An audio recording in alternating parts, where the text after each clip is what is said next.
Hey, what up guys, Mammoth here. This is going to be a very straightforward but not too much of a long video, so spoiler warning if you don't want to be spoiled on the upcoming 4 DLC Zombies map for Cold War.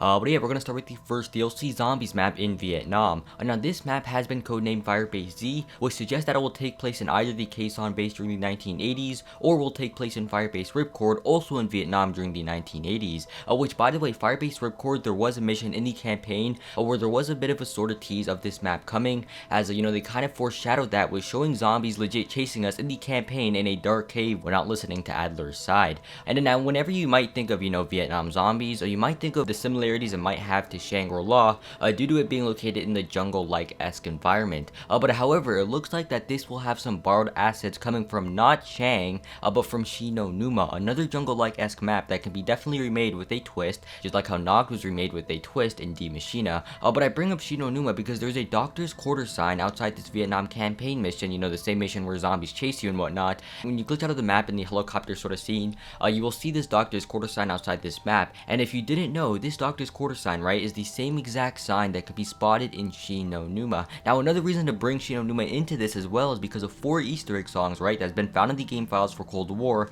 that plays the Easter egg music from the 4 maps that I'm all going to talk about in today's video, which one of them includes Kino Numa. Next up though, for DLC 2, we got the Berlin Kino DLC Zombies map that is codenamed ZM Platinum. Now I have already made a straightforward in-depth video regarding this map on my channel already, but just real quick, I'm going to summarize all the points that prove this map. Number 1, the image of Berlin shown in the zombies loadout menu actually takes us to this image right here, showing us the tower model that we saw in Kino der Toten. Number 2, we know that Kino der Toten's theater was a Nazi site, just like how Nocturne and Toten was a Nazi site before, but maybe after World War II, the Soviets and Omega Group took over the Nazi site, again just like how they did with Nocturne D Machina. But what helps prove this fact even more of the Russians and the Soviets and Omega Group taking over Kino der Toten, there is an intel piece found in Zombies Onslaught, right, that suggests a zombies outbreak happening in a KGB facility in Berlin. And again, if we go back to the first hint, the image of Berlin that's on Weaver's computer screen shows the site of the tower we saw outside of a former Nazi site known as Kino der Toten.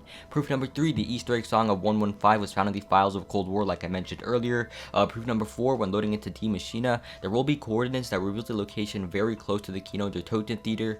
Also Samantha as well is close to the Kino theater from where she's walking right now on the streets of East Berlin when playing the intro cutscene for D Machina. And also in fact, it's worth mentioning that Samantha lives in East Berlin as it says here on her identity card, which might suggest that maybe this will be the first time where we actually get to interact with Samantha in person instead of through the radio, and this could be through like an ending Easter egg cutscene or something of that nature. But yeah, last proof though I do want to say about Berlin is that another Cold War campaign mission in East Berlin called Brick on the Wall had a ton of zombie-esque like feels to it. In fact, from where you are on the roof of this mission with Adler is actually really close to the in real life Kino der Toten theater as well, as we can spot the Berlin Wall being constructed over here, as we also saw outside of Kino der Toten, and again that tower over there we saw in the distance. But my final prediction with this Berlin map, I'm thinking is gonna be like Shadows of Evil outside kind of map, where the alleyway of Kino will be like the starting room, and outside of the stamina barrier is where the first door will lead us to to the rest of the outside map. But we're gonna move on to the third DLC Zombies map, codenamed the Jungle. But now moving on to the final leaked map, which in my opinion will be the final DLC map for Cold War Zombies, is gonna be the Tranzit remake map with Victis.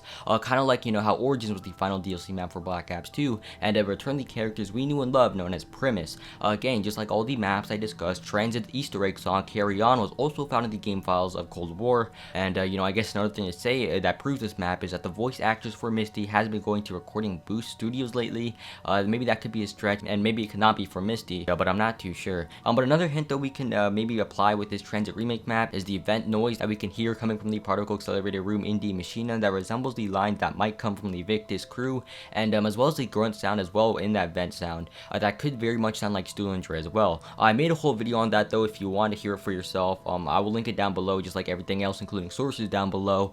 But yeah, that's all I got for all these DLC maps coming. Let me know what you guys think about all this. Leave a like if you got the time to, subscribe for more Black Ops Cold War Zombies content, and I'll see you guys next time. Peace. Must resist liking the video, but it was so wunderbar.